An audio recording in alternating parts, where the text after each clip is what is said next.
या परमार्थाकरिता ब्रह्मादिकासी विश्रामता योगी पावती तन्मयता परब्रह्मी परमार्थ सकळास विसावा सिद्ध साधू महानुभावा सीखी सात्विक जड जीवा सत्संगे करोमी. तिथपर्यंत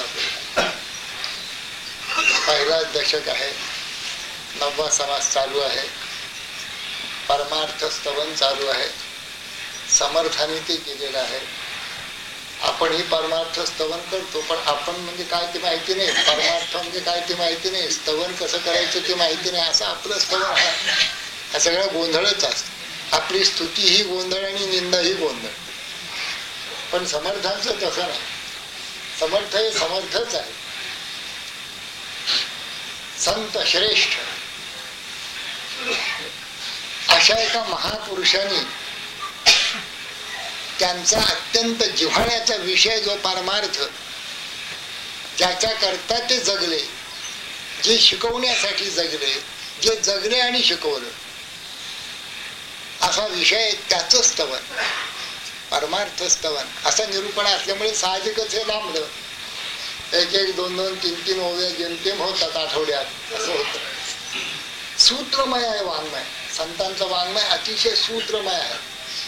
जितकी साधना तुमची अधिक, तितकं ते अधिक कळेल. साधनेशिवाय अर्थ कळला ही भ्रांती आहे, अभ्रम आहे. साधना कळत नाही आणि अर्थ सांगतो, हे बरोबर नाही. आपण ब्रह्मसूत्रापासून सगळ्याचे अर्थ सांगत जातो, सगळ्याचे अर्थ करतो, ग्रंथही लिहितो. पण तो जर साधक नसेल, गुरुकृपांकित नसेल, त्याने जर साधना केली नसेल 10, 20, 25, 30 वर्ष, तर त्याला अर्थ करणं शक्य नाही. मग अनेक गोंधळ त्या ग्रंथामध्ये राहतात. अनेक प्रकारचे अपसिद्धांत खुशाल मांडले जातात. म्हणजे काय त्याला नामेल त्या ग्रंथाला. ग्रंथ म्हटलं म्हणजे त्याचा अधिकारी कोण, त्याचं फलित काय, सगळं पाहिजे ना. त्याचं प्रयोजन काय, काहीतरी त्या ग्रंथाचं काही अनुबंध चतुष्ट आहे, 4 प्रकारचे त्याला बंधन आहे, ती सगळी पाहिजे त्या ग्रंथाला. मग याचा अधिकारी कोण असं विचारलं तर समर्थ. आणखीन वाक्यामध्ये किंवा श्रोत्यामध्ये अधिकारी कोण, त्यांनी सांगितलं ज्याला भक्ती आहे तो अधिकारी. याचा जो भक्ती आहे, भक्त आहे, भक्ती करतो आहे, तो अधिकारी. अधिकारी स्पष्ट पाहिजे. ज्ञानेश्वरीचा अधिकारी कोण, अपेक्षित विरक्ती. भगवद्गीतेचा जो अधिकारी तोच ज्ञानेश्वरीचा अधिकारी, जे अपेक्षित विरक्ती सदा अनुभवी संती सोहम भावे पारंगती रमिते येथे. दासबोधाचा अधिकारी कोण, ग्रंथानावदास बोध गुरु शिष्यांचा संवाद येथे सांगितला विशद भक्ती मार्ग. भक्तीचे नियोगे देव निश्चय पावती मानव ऐसा आहे अभिप्राव ये ग्रंथी. जो भक्त आहे तो अधिकारी. नाना ग्रंथांच्या समती, उपनिषदे, वेदांत, श्रुती आणि मुख्य आत्मप्रचिती शास्त्रे सहित ते अधिकारी. लिहिण्याचा अधिकार त्यांना आहे, आत्मप्रचिती आहे. उपनिषदादी ग्रंथांचा सम्यक अभ्यास झालेला आहे, शास्त्राचा अभ्यास झालेला आहे, गुरुकृपा संपादन केलेली आहे. शास्त्र प्रचिती आणि गुरु प्रचिती ह्या दोन्ही एकच कशा आहे ते स्वानुभवानी ज्यांनी आपल्या ठिकाणी अनुभव घेतलेला आहे असा कोणी महापुरुष असेल तोच ग्रंथाचा, अशा ग्रंथांचा करता होऊ शकतो. समर्थांसारखे काहीतरी सांगतायत. परमार्थ हा विषय आहे, फलित आहे मोक्ष, साधन आहे भक्ती. इतक्या गोष्टी याच्यामध्ये सांगितलेल्या आहेत. म्हणून परमार्थाचं स्तवन करायला लागल्याबरोबर त्यांच्या आतून उचंबळायला लागलेला आहे. आज भगवंत आहेच, तोच जणू बोलतोय यांच्या मुखात ना, असं वाटतं. हा ग्रंथ वाचत असताना आपण पुन्हा पुन्हा वाचा. जयांतरी भगवंत अचल राहिला निवांत. हे अचल राहिला निवांत किती छान आहे. जीव परमात्मा दोन्ही बैसोनिया ऐक्यासनी जयाच्या हृदय भुवनी विराजती. तेच आहे अचल राहिला निवांत. तो स्वय जे बोलत ते ब्रह्मनिरूपण. तोच ब्रह्माचं निरूपण करू शकतो. बाकीची पुराणातली वांगी पुराणामध्ये. श्रीची सात्विक जड जीवा. इथे आपण आलो, आपण जड जीव आहोत. जड जीव का झालो आपण? याच कारण मी माझं असं ओझ घेतलेलं आहे म्हणून जड जीव. हलके कधी होऊ? अहंकार गेला म्हणजे हलके होऊ. गुलाबराव महाराज एकदा गेले होते आळंदीला, सोबत पांगरकर होते. त्यांची अशी पद्धत असे बा, ज्ञानेश्वर महाराजांना नमस्कार वगैरे केला. त्यांचा नमस्कार म्हणजे आपल्याला कल्पना येणार नाही. ते गाडीत ना म्हणजे खटाऱ्यात ना ते काय जी बैलगाडी त्यावेळेला होती ते उतरले की म्हणायचे पांगरकरांना, अरे मला धीर धरवत नाही, मी कधी एकदा माऊलीला जाऊन भेटतो असं होत. आणि त्याला ओढत घेऊन जायचे. आता हे आंधळे पण त्यावेळेला रस्त्याला गर्दी नव्हती आळंदीला. ओढत घेऊन जायचे आणि त्या गाभाऱ्यामध्ये एकदा ते ज्ञानेश्वर महाराजांच्या समाधीच्या तिथे गेले म्हणजे घट्ट मिठी मारून 5-10 मिनिटं बसायचे. आपल्यासारखं असं नाही. आपला नमस्कार म्हणजे पायाला डोकं टेकते न टेकते तू उठलं जसं काही चटकाच बसला काय असं नाही, घट्ट धरून बसायचं. एवढं दर्शन झालं म्हणजे मग प्रदक्षिणा चालायच्या त्या सुवर्ण पिंपळाला. 100 प्रदक्षिणा घालतच. एक दिवस ते आणि ते पांघरकरांचा हात धरून तिथपर्यंत आले तर पांघरकर काय म्हणाले त्यांना, जिकडे तिकडे मुंगळेच मुंगळे आहेत महाराज. संबंध असा थरच्या थर मुंगळ्यांचा सभोवती पसरलेला आहे त्या पिंपळाच्या पाराच्या तिथे वर. आणि तुम्ही जाणार कसे, म्हणजे तुम्ही प्रदक्षिणा कशा घालणार? ते क्षणभर थांबले, म्हणाले तशाच घालायचे. म्हणजे मुंगळीच आहे असू देत म्हणाले. आणि 100 प्रदक्षिणा महाराजांनी घातल्या, एकही मुंगळा चिरडला गेला नाही. याला म्हणायचं हलके झाले. बाकी जड जीव. आपण समजा गेलो तिथे तर काय होईल माहितीये, सगळ्या मुंगळ्या खलास होतील आणि त्या चावतील आपल्याला, कारण त्याला माहिती हा शत्रू आला आपला. आम्ही जड जीव आहे. आमच्याकडे अहंकार आहे, मत्सर आहे, काम आहे, क्रोध आहे, खूप गोष्टी त्या आज जमवून ठेवलेल्या आहेत. त्या आपण जड झालो, हरकत नाही. या जड जीवाना देखील तारक काही आहे की नाही? आहे.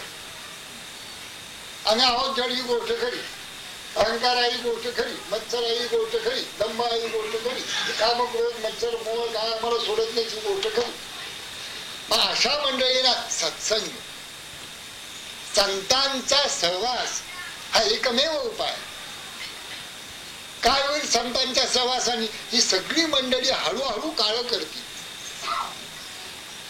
ते किती अनहंकारी असतात हे पाहिल्यानंतर त्यांच्या प्रत्येक शब्दातना, प्रत्येक बोलण्यातना, प्रत्येक कृतीतना सारच मुळे दुसऱ्यासाठी कसं असतंय पाहिल्यानंतर आपल्याला लाज वाटते की काय आपण बोलतो, कसे आपण वागतो, किती कठोर वाचवायचं, लाज वाटते. आणि हळूहळू आपणच सुधारायला लागतो की ठीक नाही, आपलं बोलणं ठीक नाही, आपलं बोलणं सुधारलं पाहिजे. त्यांचं पाहणं कसं आहे, पुढा स्नेह पाझरे माघा चालती अक्षरे कृपा आधी अवतरे शब्द पाठी कसे बोलतात पहा. नम्र उदंड धिक्कारोनी बोलती तरी चढवणे दावी शांती. किती शांत धिक्कार करतायत तरी देखील त्याच्याविषयी यत्किंचित देखील मनामध्ये वाकुडपणा नाही.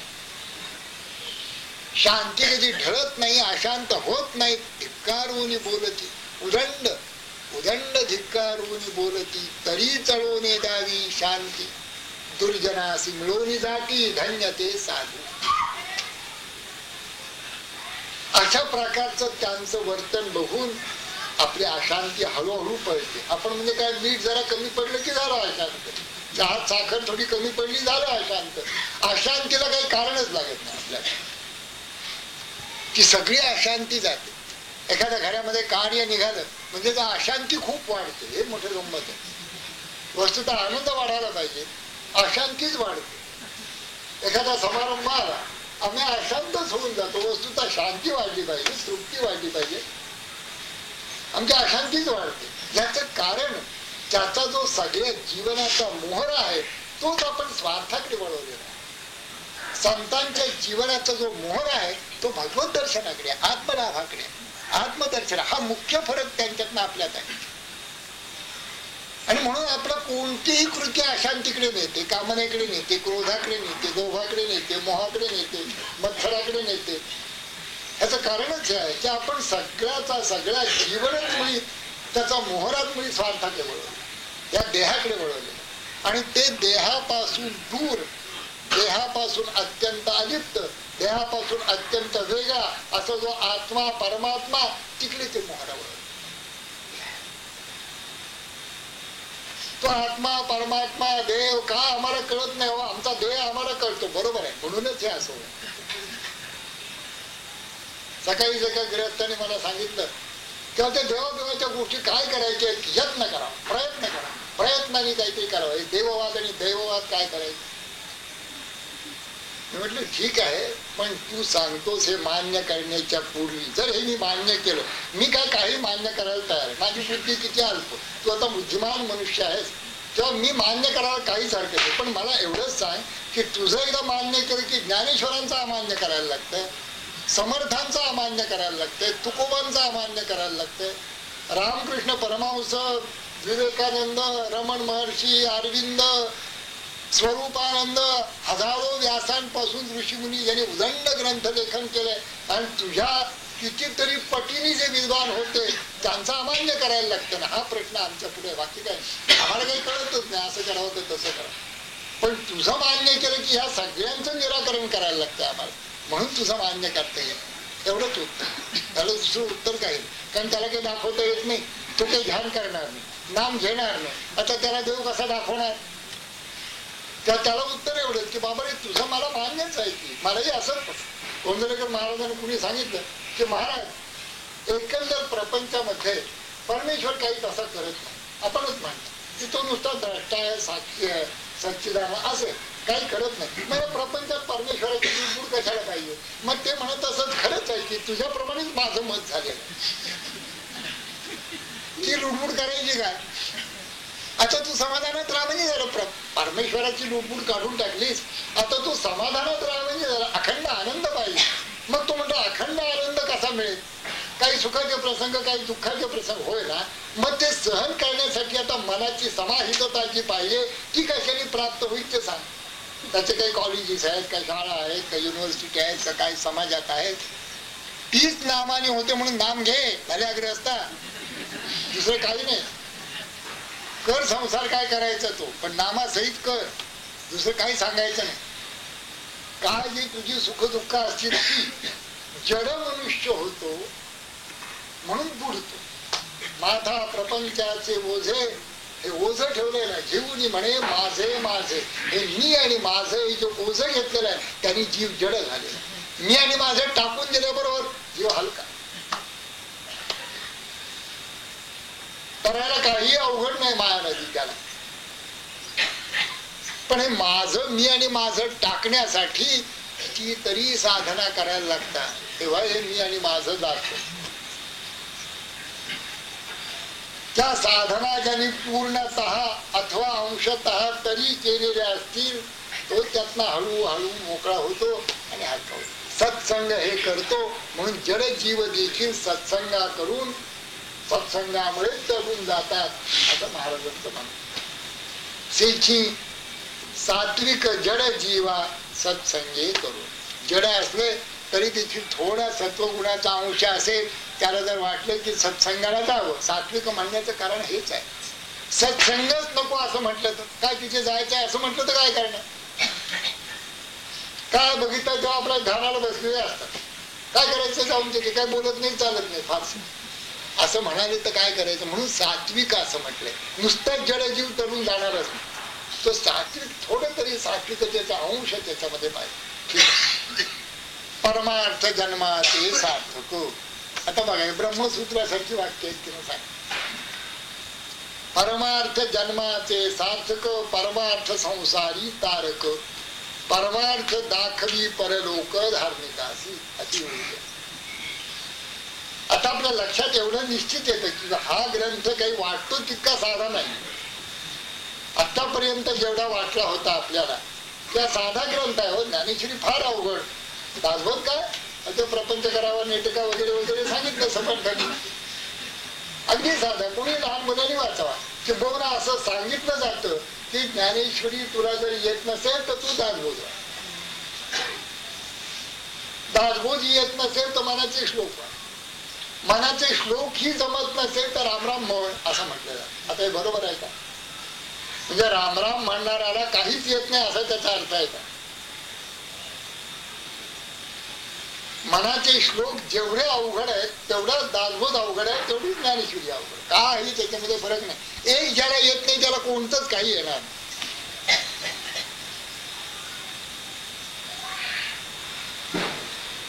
कोणत्याही साधे मनाचे श्लोक जर घेतले तर मला नेहमी असं असे समोर उभे राहत उपनिषदच आहे सगळी.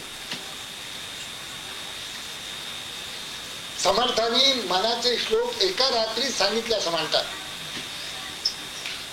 मला आश्चर्यच वाटतं. पण अनेक आश्चर्यकारक घटना त्यांच्या आयुष्यामध्ये झाल्या.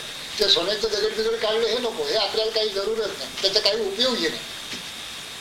परंतु एका रात्रीत मनाचे श्लोक सांगितले, हे एक आश्चर्य आहे. दासबोध ग्रंथ हा एक आश्चर्य आहे. कोणालाही जडजीवाला, ज्याला कोणाला सात्विकता थोडीशी आहे त्याला पार न्यायला हा ग्रंथ समर्थ आहे. संसार आणि परमार्थ आहे दोन्हींची उत्तम सांगड घालून दाखवणारा हा ग्रंथ आहे. संसार टाकून द्या, फेकून द्या असं समर्थांचं म्हणणंच नाही, कोणाचंच नाहीये. पण समर्थांचं तर मुळीच नाही. तुला धड संसार करता येत नाही, परमार्थ काय करणार? आपल्याला वाटतं समर्थांनीच सांगितलं, आजी प्रपंच करावा नेटका, मग पाझ्यावे परमार्थ विवेका. हे फक्त प्रपंची जो सावधान तो परमार्थ करील जाण, हे सगळं समर्थाने सांगितल्यासारखं वाटतं. तसं नाहीये. जयाचे ऐहिक धड नाही तयाचे परत्र पुससी काही. ज्ञानेश्वर महाराज, त्याला धड संसार करता येत नाही, त्याला तो काय परत्रच साधन करणार?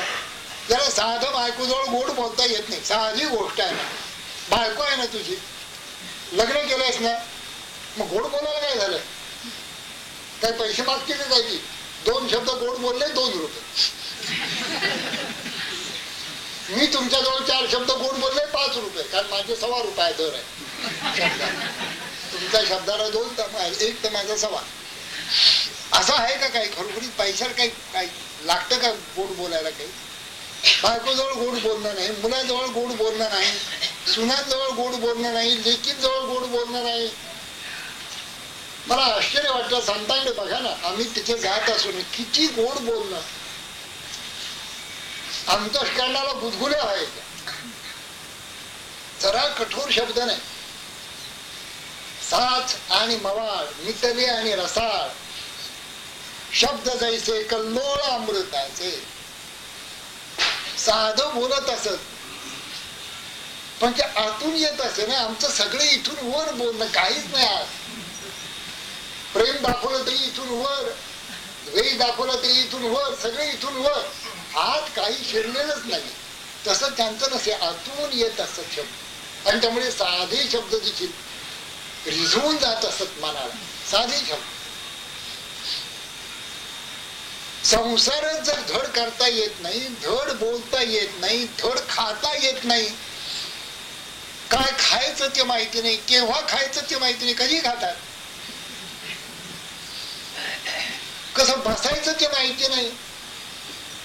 स्थितधी किम प्रभाषेत किम आसीत व्रजेत किम. कसा चालतो, कसा बोलतो, कसा बसतो, काय लक्षणं त्याची. म्हणजे बसणं, बोलणं, चालणं, खाणं ह्याला काही आहे की नाही महत्व? तुमचं सर्व जे काही काय परमार्थ चाललेलं आहे त्याचं प्रात्यक्षिक कुठे घडायचं?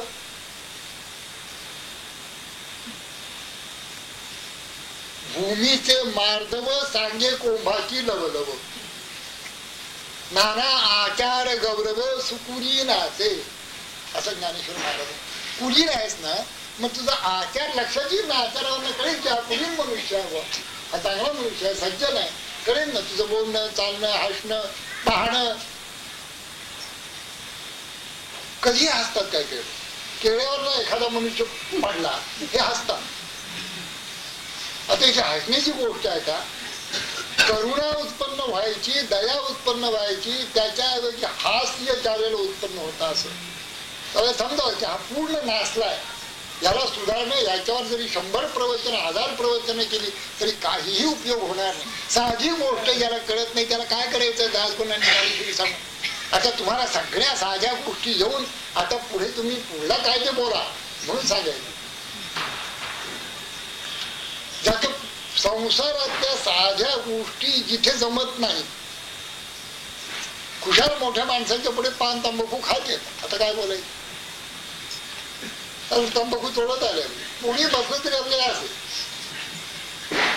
म्हणजे यांना स्वरूपानंद आले का ना गोंधळ करावे तरी त्यांच्या पुढे तिथे असेच काय.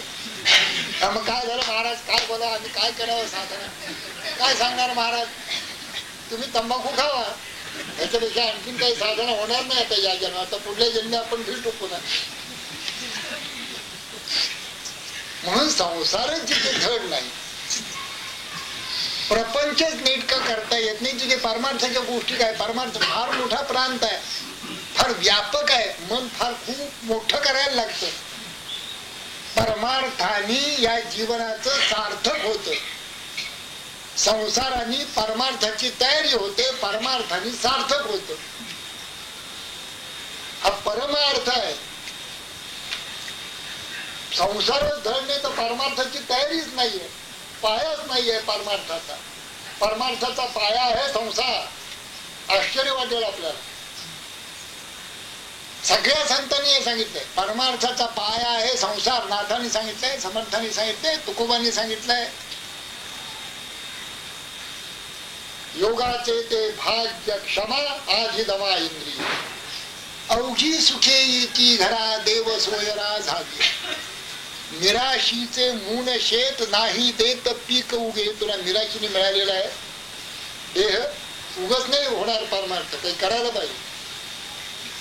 साऱ्या संतांनी तळमळून तळमळून ही गोष्ट सांगितली. अरे प्रपंचातल्या साध्या गोष्टी तुम्ही जर धड केल्या नाहीत त्या परमार्थातल्या मोठ्या मोठ्या गोष्टी आहेत. ते काही सामान्य गोष्ट आहे का? हे वडील गोष्टी आहे. हे तो मोहलेगा क्रांतदर्शी विचारवंताला देखील भ्रांती पडते. किम कर्म किम करमेती कवयोप्यत्र मोहिता, असं होतं. साधी कर्म तुला येत नाही तर कर्म न्यकर्म या पश्चेत अकर्मणीचं कर्म आहे, तुला येणार कुठलं? कर्म येत नाही तर कर्म योग कुठला होणार? साधं तुला हरिहरी करता येत नाही कसंही, जांभया दे. परत दुकानात एक भगिनी आली, मला विचारलं बाळासाहेब वागरे, म्हटलं मी ते आपलं चरित्र हो, माझं चरित्र. मग म्हणाले मला एक पाहिजे होतं, पण माझे पैसे जितके पैसे असतील तेवढे त्या चरित्र घेऊन जा. नाही पण मी नंतर आलो तुझा, चालेल नंतर आलो त्याचा. मी म्हटलं पैसे तुमच्याजवळ काय 2 रुपये 5 रुपये असतील त्याला मी द्यायला तयार असतानाही. पण म्हणाले मला परमार्थातल्या शंका आहे पुष्कळ. मी म्हटलं त्या सवडीने विचारा, एकदम मी सांगू शकणार नाही तुम्हाला. पण मी जो वर बघतोय ते त्या बाई जांभया दे तिकडे तिकडे कापडाकडे बघत होते. मी म्हटलं करायचं काय सांगू? अर्जुना तू परिससी परिसोरी अनुष्ठिसी, मग आम्हासीच वाणी काय अशी सांगावयाची तू ऐकतोस आणि त्याप्रमाणे अनुष्ठान करतोस. अनुष्ठान हा शब्द इतका चांगला आहे, अप्रोप्रिएट. अनुष्ठान करणं आणि नुसतं करणं याच्यात फार फरक आहे. अनुष्ठान म्हणजे सगळ्यात तन मन धन वेचून करणं. जसं पारायण करणं मिळालं, भाषण मिळालं. आम्ही ज्ञानेश्वरी वाचली, आम्ही ज्ञानेश्वरीचं पारायण केलं. पारायण मिळालं, वाचन मिळालं. पंडित वाचून काढतात, कळलं वाया इतके चौत्रिक्ष इतके अलंकार आहेत इतका असं म्हणण्याचा भावार्थ आहे. ते कळलं त्यांना. ज्ञानेश्वरी एका वाचनातच कळते, कारण पंडितच असतात. पण भक्त तसं करत नाही, भक्त पारायण करतात. म्हणजे ते अगदी तन मनाने भगवंता मला हे कळू दे असं म्हणून वाटत. साध्या गोष्टी जर आपल्याला येत नसेल तर परमार्थ होणार नाही. कारण परमार्थ म्हणजे जीवनाचं सार्थक.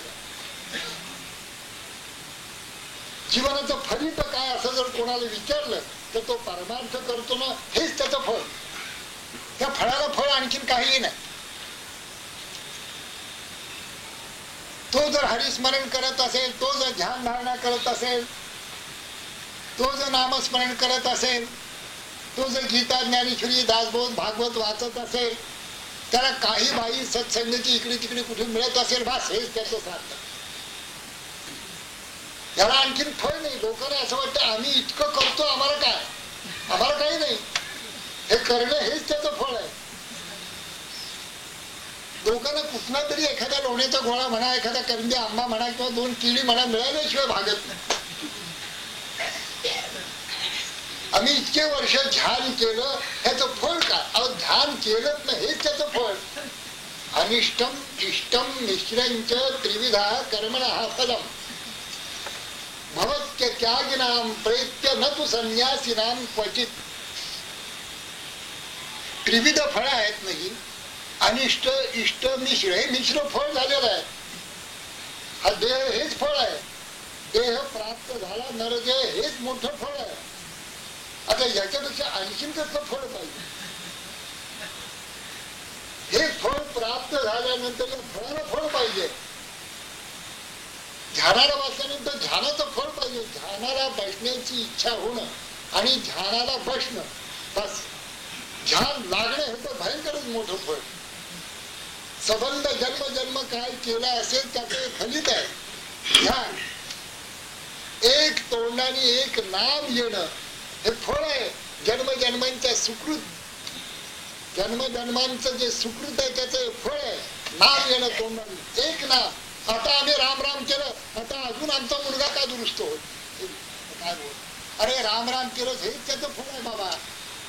महान भाग्यवान आहेस तू, राम राम आला तो. याच्यात कसलं भाग्य? आमचा मुलगा दुरुस्त होत नाही, आमची बायको आमच्याजवळ धड वागत नाही, आमचा संसार सगळा ठीक नाही, हे कसलं फळ? आम्हाला वाटलं त्यातलं काही आम्हाला मिळेल म्हणून राम राम करत होतो. संतही मग सांगतात अरे कर 1 कोटी 2 कोटी तुझी बायको दुरुस्त होईल. खरं नव्हे ते. त्याला नामाची गोडी लागावी हे खरं.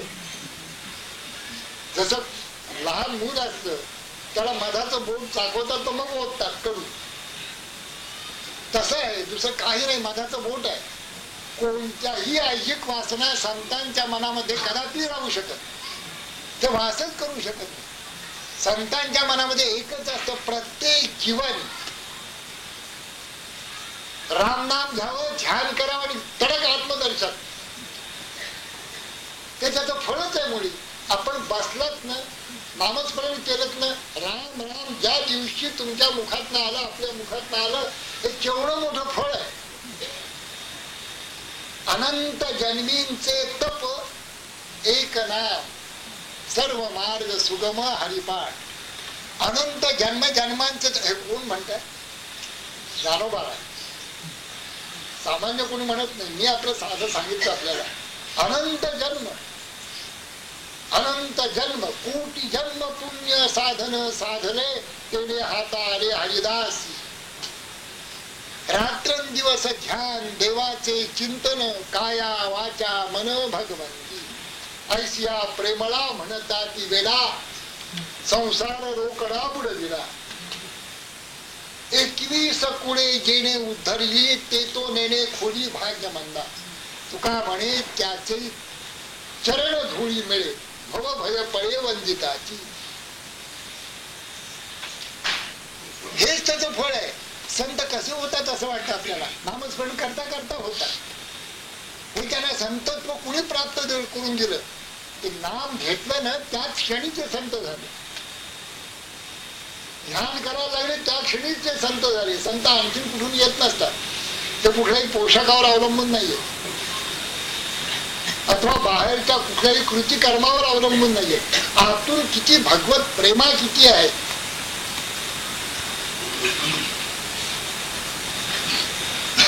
भगवंती प्रेमा अधिक, प्रपंच संपादने लौकिक.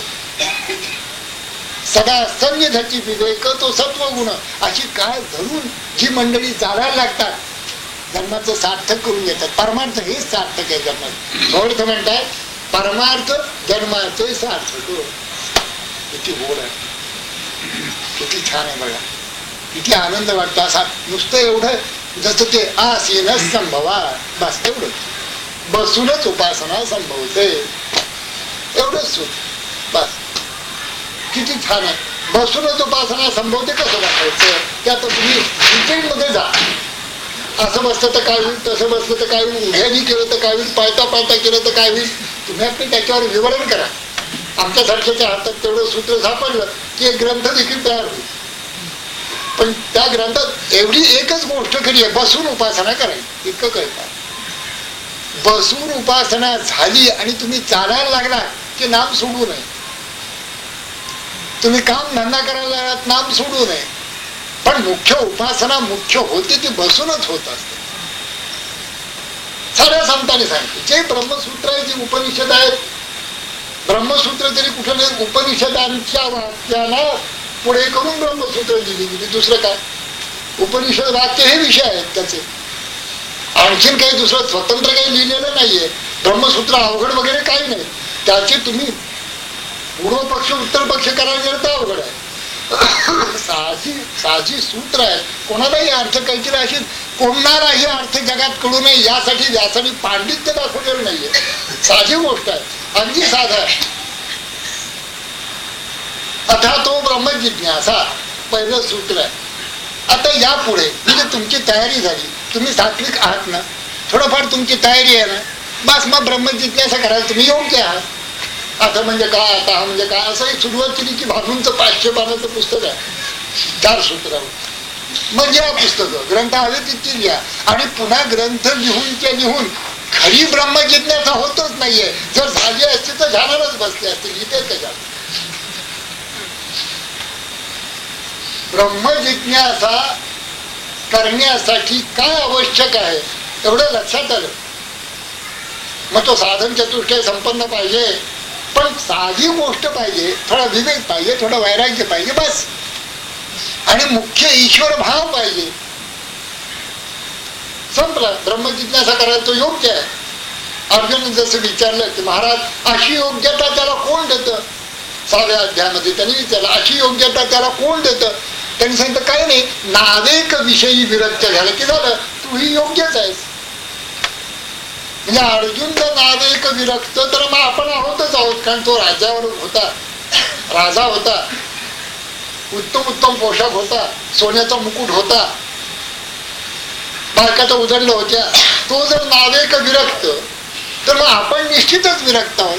आपल्याजवळ काय आहे, काहीच नाही यापैकी. घर नाही, दार नाही, राजवाडा नाही, सोन्याचा मुकुट कोण घालणार आहे. आत विरक्ती पाहिजे, बाहेर नाही. अंतर एको बहिर्माना अंत त्यागी बहिस्तंगी लोके विहर राग. अंतर बोधो बहिरी जडा, बाहेर जडवत, आत बोध असू दे तुझ्या, सर्व एकच आहे. बाहेर जसं मनुष्य येईल तसंच वागायला लागतं शेवटी. पण हे वागणं वरवरच असू दे, आत बोध पक्का ठेव की जो सृष्ट आहे तोच दुष्ट झाला, जी स्त्री आहे तोच पुरुष झाला, एकच नारायण सगळ्या अंगाने नटून राहिलाय, हा बोध असू दे. यालाच परमार्थ म्हणतात. अवघड काय याच्यामध्ये. आपण सगळे ब्रह्मजिज्ञासा करायला योग्य आहात, परमार्थ करायला योग्य आहात. खूप अवघड जर आपण केला ना एखादा विषय तर कोणी परमार्थाला मग योग्य नाही, संत सोडून. मग सगळे आपण काहीच करू शकत नाही. असं काही अवघड नाही, अगदी सोपं आहे. परमार्थ करायचा आणि इच्छा आहे ना करायची, मग थोडी व्यसनांपासून अलिप्तता पाहिजे, थोडे गुण अंगात आणले पाहिजे, थोडं खरं बोलशील ना, थोडं शांती धर, थोडं सहनशक्ती येऊ दे अंगामध्ये. जे फालतू विषय आहेत त्यांच्याविषयी जरा थोडं जपून विरक्तच राहा, शक्य तितकं टाळ त्यांना. माझं संपलं. योग्य आहे ब्रह्मजिज्ञासा करा. आता हुशार कर. परमार्थ करण्यासाठी खूप काही मेहनत पाहिजे असं नसून नामस्मरणासारखं एखादं साधन किंवा ध्यानासारखं अगदी सोपी साधन आहे दोन्ही. नव्हेचे कदा ग्रंथीचे अर्थ काय, मुखे नाम उच्चारिता कष्ट नाही. महाघोर संसार शत्रू जिनावा, प्रभाते मनी राम चिंतित जावा. साधी गोष्ट आहे. जरा काही त्रास नाही, जरा काही कष्ट नाहीत.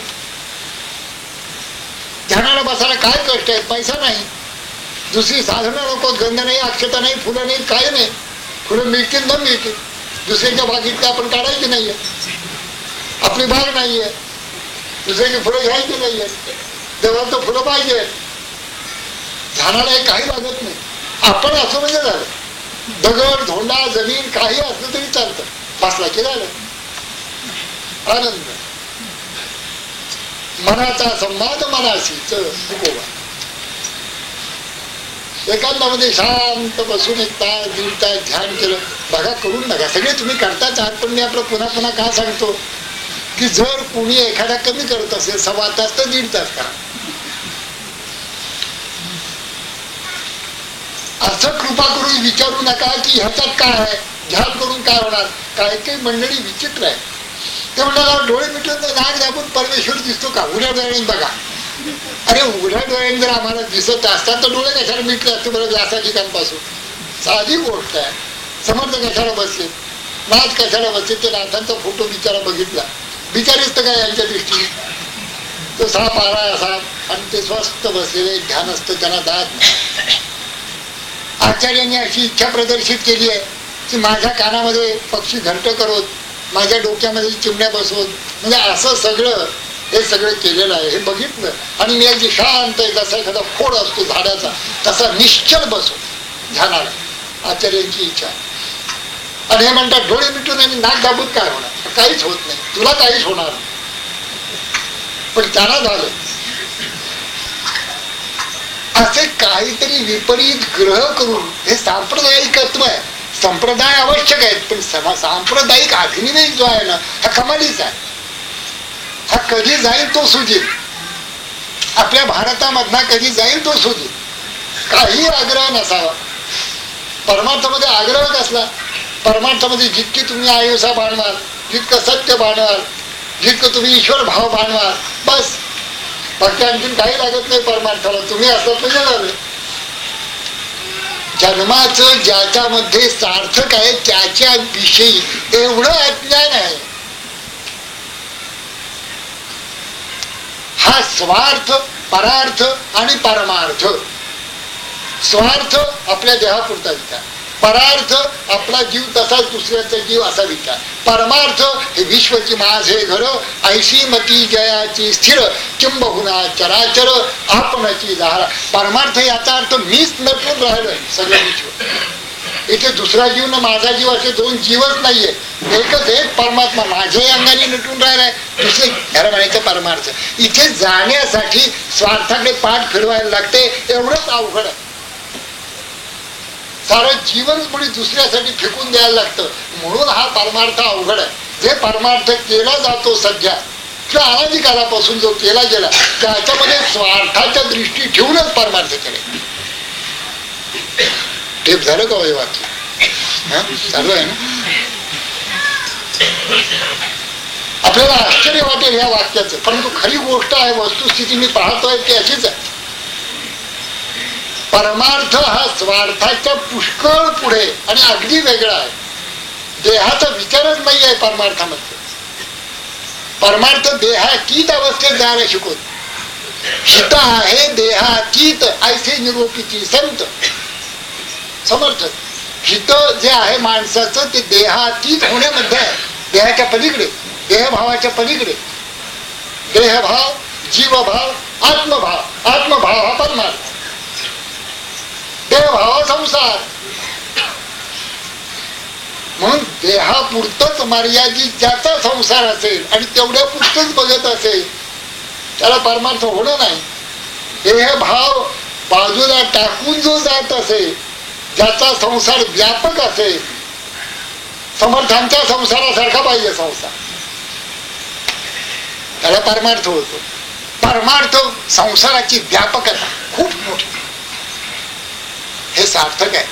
संकुचितपणा टाकून देऊन व्यापक होणं मनाने, हे सार्थक आहे. परमार्थ जन्मांचे सार्थक, परमार्थ संसारी तारक. प्रत्येक शब्द बघा ना तुम्ही, एक एवढं एवढं वाक्य घेतलं तर आपल्याला आश्चर्य वाटेल अशी वाक्य.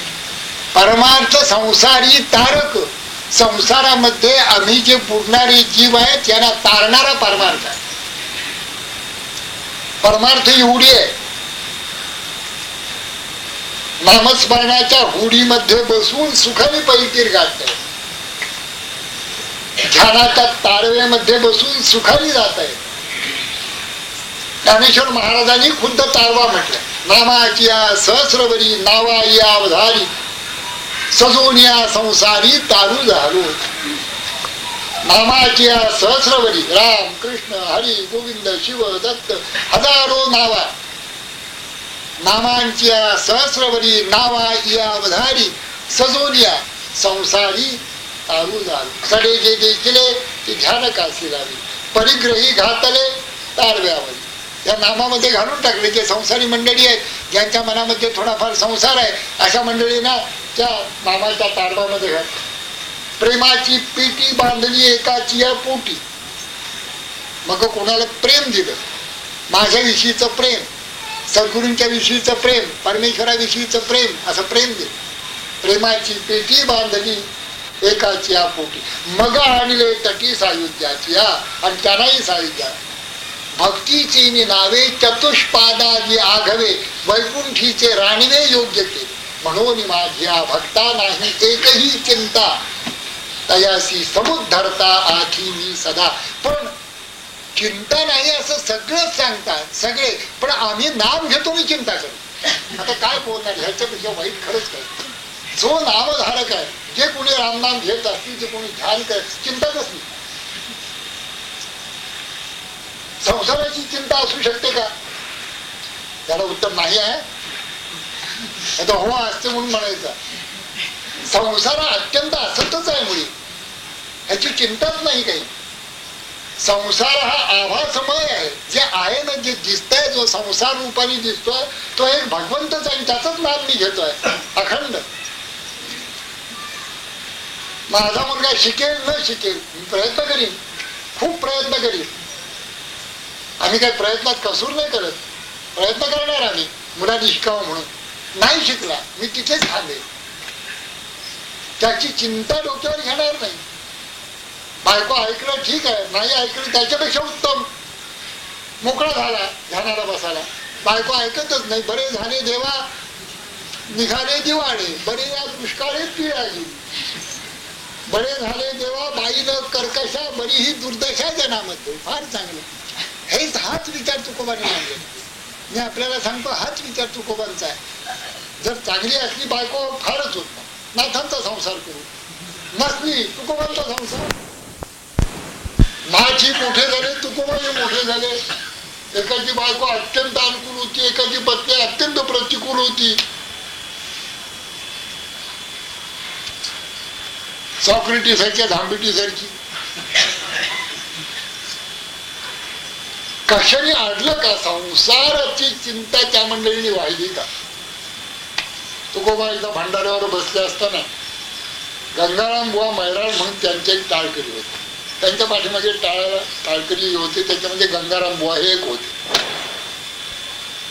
ते कुठेतरी भंडाऱ्यावर असे बसले होते, भजन करत देवाचा आनंदाने. तर ते ध्यान करत भजन करत. इतके गंगाराम बुवा तिथे आले. ते म्हणाले, बुवा आमचे म्हैस सकाळपासून कुठे गेले, चुकले, तुम्ही बघितले का?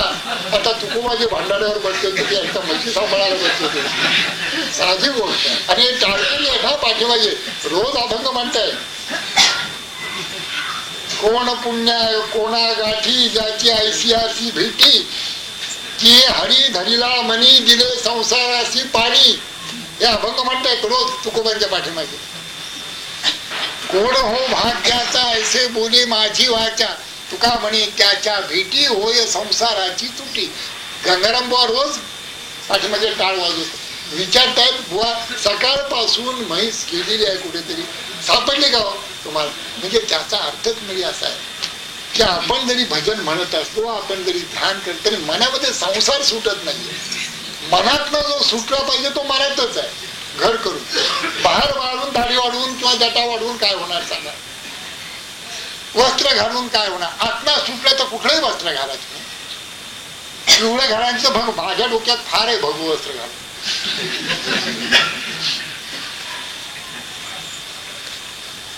तुकाराम बुवा त्यांना म्हणाले, बुवा बसा, म्हैस गेली तर येईल, आयुष्य चाललंय वाया, त्याचं काय म्हणा, राम राम म्हणा, विठ्ठल विठ्ठल म्हणा, आयुष्य वाया चाललंय, म्हैस येईल संध्याकाळी रात्री परत, तुम्ही काय काळजी करू नका. त्यांना बरोबर अक्कल आहे कुठे जायचं ते, पण आपलं घर आपण चुकलो, तिथे जायचं आहे याची आपल्याला अक्कल नाहीये.